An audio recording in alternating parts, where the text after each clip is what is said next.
போதனை.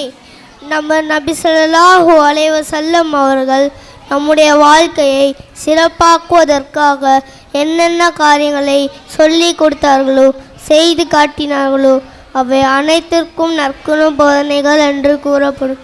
இப்போது நாங்கள் உங்கள் மத்தியில் சில நற்குண போதனைகளை எடுத்து சொல்ல வந்திருக்கிறோம்.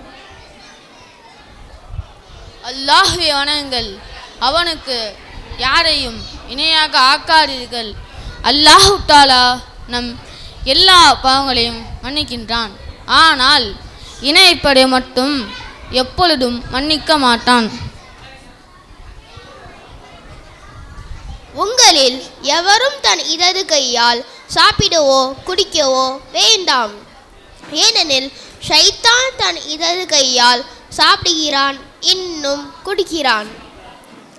எவர் தன் பெற்றோரை தவறாக பேசுவாரோ அவரின் மீது அல்லாஹ்வின் சாபம் உண்டாகும். குர்ஆனில் அல்லாஹ் கூறுகிறான், தன் பெற்றோரை சீ என்று கூற அழைக்கக்கூடாது.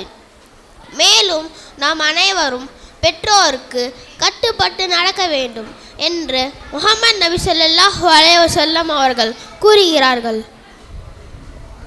எப்போதும் பேசுக, ஏனென்றால் உண்மை நன்மை பக்கமும் நன்மை சொர்க்கத்தின் பக்கமும் கொண்டு சேர்க்கும். எந்த ஒரு நல்ல காரியம் அல்லாஹ்வை பெயரை கொண்டு ஆரம்பிக்கப்படவில்லையோ அதில் உங்களுக்கு பர்க்கத் இருக்காது. சாப்பிட்ட பிறகு தட்டை வளைத்தும் கை விரல்களை சூப்பிடும்படி நபி ஸல்லல்லாஹு அலைஹி வஸல்லம் அவர்கள் ஏவினார்கள். மேலும் எந்த ஒரு பர்க்கையில் பரக்கத் இருக்குது என்பது யாருக்கும் தெரியாது என்று கூறினார்கள். எவர் வீண் விளையம் செய்வாரோ அவரை அல்லாஹ் தஆலா இலகாக்கி விடுவான். உங்களில் ஒருவருடைய உணவு கீழே விழுந்து விட்டால் அதை எடுத்து சுத்தம் செய்து சாப்பிடுங்கள். அதை சைத்தானுக்காக விட்டுவிடாதீர்கள். எவர் தீய காரியம் செய்வாரோ அவர் அதற்குரிய தண்டனையை பெறுவார். எப்போதும் பொய்யை தவிர்த்திடுங்கள். ஏனென்று சொன்னால் பொய் பாவத்தின் பக்கமும் பாவம் நரகத்தின் பக்கமும் கொண்டு சேர்க்கும். அல்கிபு யக்லுல் ஈமான், பொய் ஈமானை தின்றுவிடும். ஆசிரியரிடம் மரியாதையாக நடந்து கொள்ளுங்கள். மிருதுவான தன்மையை தேர்வு செய்யுங்கள். நன்மை என்பது நலுங்களில் மற்பேராகும். அல்லாஹ்வின் பெயரை கொண்டு ஒன்றாக இருந்து சாப்பிடுங்கள், அதில் உங்களுக்கு பரக்கத் ஏற்படும். ஏழைகளை நேசியுங்கள், இன்னும் அவர்களுடன் சேர்ந்து அமருங்கள். நீங்கள் ஒருவருக்கொருவர் நன்மையான காரியங்களில் முந்திச் செல்ல முயற்சி செய்யுங்கள். மக்களிடம் நற்குணத்துடன் நடந்து கொள்ளுங்கள். உங்களில் யாரேனும் சலாம் கூறினால் நீங்கள் பதில் சலாம் கூறுங்கள். சலாம் கூறுவது வாஜிபாகும். நீங்கள் அறிந்தவருக்கும் அறியாதவருக்கும் சலாம் கூறுங்கள்.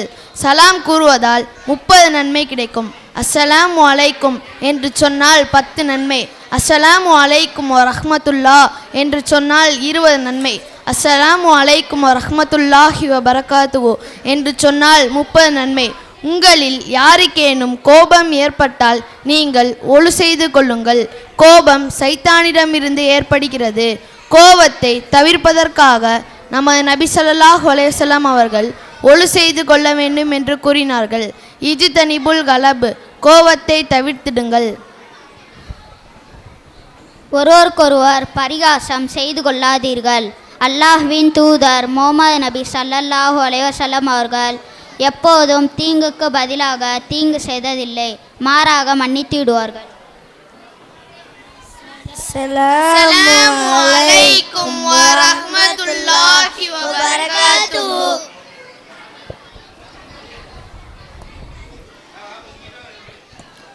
மாஷா அல்லாஹ். அடுத்ததாக